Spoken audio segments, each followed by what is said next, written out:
Military operations in the skies over Libya enter a third day. Over the weekend, a coalition of forces, including the United States, France, and Britain, struck targets across Libya.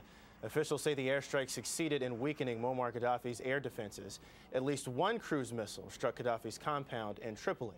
Coalition forces also targeted Gaddafi's ground forces outside the rebel stronghold in Benghazi.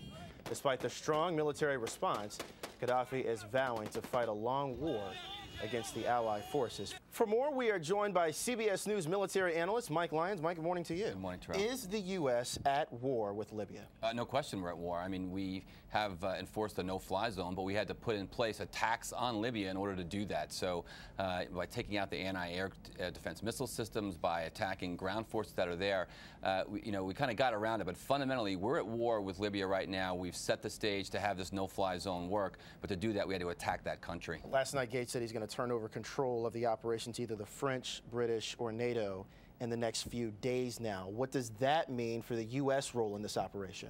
I don't think we're going to take a back seat necessarily. I think, first of all, only the U.S. could have done this kind of job. There's no way that these other countries of the world could have gotten together very quickly and destroyed what's been destroyed in the past 24 to 48 hours there. So that's a key part of this mission. But I think what we want to do is take more of a back seat, let French, let British commanders have much more responsibility over the air, making decisions on what they attack on the ground. Admiral Mike Mullen was on Face the Nation this morning, did not have a clear idea as to where this operation was going. Take a look. I can't say exactly how long it's going to, that the military part of this will be in effect, and I think it's for others to determine where this goes long term. Is there a clear situation out of this conflict? Yeah, there really isn't. The best thing that this Libyan dictator can hope for is possibly a stalemate at this point.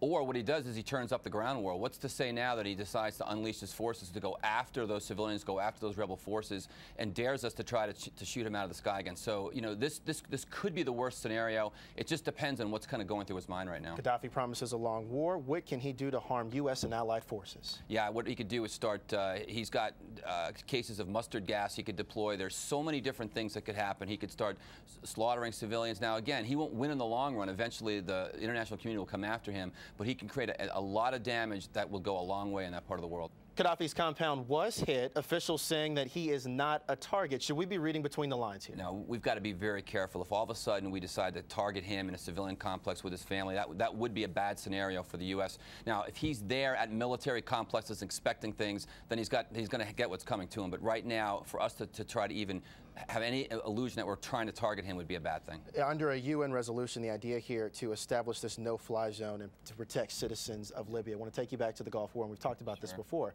Under that resolution, take out Iraqi forces that were in Kuwait. But the question then, do you also take out Saddam Hussein? Fast forward to now. Take out Muammar Gaddafi or let him stay?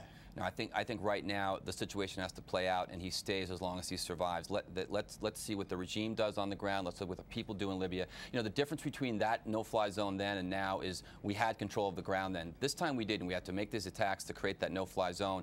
But we've got to let this thing play out in a manner that the Libyan people are going to be more satisfied with. We've been talking before about European nations taking the lead here. Is prolonged military activity in this country an option for those countries? I'm not sure for either the French or the British at this point in time, but they didn't have the resources to do the initial attack like we did before. But they want to get involved because so much of their oil does come from Libya. They have a natural interest. They've got an immigration problem. There's Libyan citizens that live in those countries. So from their perspective, it is much more of a national security interest that the situation in Libya is much more stable. I think troops will be on the ground long term in Libya from the U.S.? I think troops will be on the ground. Not sure they'll be long term, but I think there's no question that once the infrastructure gets destroyed, you'll see international forces, you'll see Blue Helmet United Nations forces or something, and possibly U.S. forces will be part of that.